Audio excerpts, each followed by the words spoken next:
Прокуратуранын өкүлдөрү барбы? Прокуратура.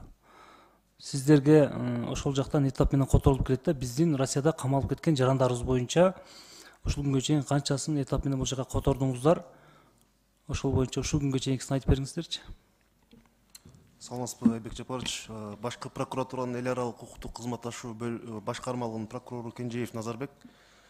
Бул 2021 жылкы маалыматты алып карасак, 2021 жылы чет өлкөлөрдө эркиндигинен ажыратууга соттолгон 66 жараныбыз Кыргызстанга которулуп келинген.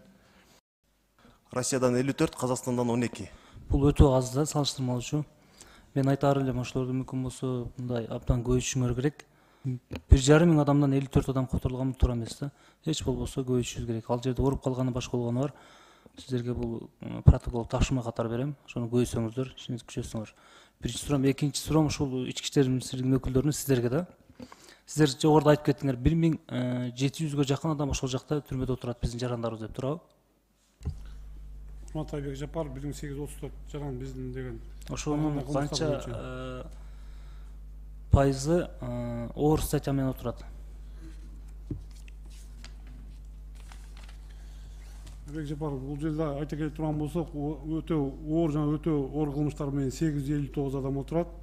Экономикалык кылмыштар боюнча 109 адам отурат. Наркоз заттарга байланышкан кылмыштар боюнча 327 кылмыштар болгондо, ошолор кылмыштардын негизинде отурушкан жарандар болот. Көпчүлүгү эң көп бул деген оор кылмыштар менен отурган биздин жарандар. Сиздер эмне жардам кылдыңыздар? Биз ошол биздин жарандарга деген юридический жанагы адвокаттар боюнча сүйлөшүү жүргүзүү. Бул жака которулуп отурган болсо, башкы прокуратура менен маалыматтарды берип, ошол жака биздин түрмөдө отурган жарандар бул жака келип түрмөдө отуруу боюнча деген арыздан кайрылган арыздарын башкы прокуратура убагында жөнөтүп туруу маселеси боюнча жардам берип турабыз. Рахмат. Эдил Жолубаев сизге да. Үчүнчү сурам. Сиздер миграция деп атасыңар, чындыгында биздин мигранттарыбыз көп сыртта. Ошолордун укук боюнча иштеп жатасыңар, туура. Мен айтарым мындай да. Аша биздин ошол мигранттарды азайтуу жолунда карап көрсөңөр. Биринчиден бизде жумуш орун Кыргызстанда көбөйтсөңөр. Экинчиден именно Россияга жөнөтө бербей, окутуп биздин мектепти бүткөн окуучуларыбызды окууга жиберебизби, жумушка жиберебизби, бул жакта окутуп, башка мамлекеттерге жиберсек болот. Мисалы, Америкага жиберсек болот, Европага жиберсек болот, Кореяга, Японияга жиберсек болот. Россияга караганда 3 эседен 10 эсеге чейин зарплатасы көп, айлыгы, маянасы. Ошондой нерселерди ачсаңар, биринчиден өзүбүзгө да жакшы болот. Мисалы, Россияда 1 миллионго жакын кыргыз жүрөт, 1 миллион ашык. Жылына 2 миллиард доллардан ашык акча которулат да, 2 миллиард 300 миллион. Биздин бюджет менен эле почти барабар. Ошондуктан башка мамлекетке жүрөтө турган болсок, сырттан да көп келет, биринчиден, экинчиден иштеген адамдарга да жакшы болот. Биздин өзүбүздүн ички мамлекетте жумуш орундарын көбөйтүүсүн карашыңар керек да.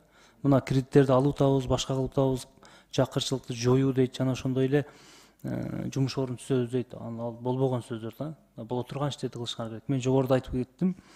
Буунун берген маалыматы боюнча, мына жакынкы күндөрү берген маалыматы боюнча, бизде Кыргызстанда жакырчылык 25%-дан 38%-га өсүп кетти. Ошол боюнча жана мен жогоруда айткан суроолор боюнча жооп берип коюңуз. Мен суроом бүттү. Рахмат. Депутат Осмонов, сиздин айткан маселелериңиз эң туура. Мына Нурлан Тургунбекович, сиз да айтып атасыз. Албетте биз буну диверсификация кылып, азыркы акыркы дүйнөлүк окуяларсызга чейин деле биз буну тапшырма алынган. Сиздер дагы ошол шайлоо учурларында айттыңыздар, президенттик шайлоого катышкан талапкерлердин бардыгы да ошол маселени көтөрүп чыгышты. Бирок акыркы маселеде биз албетте буну жөн эле келишим маселеси эмес экен.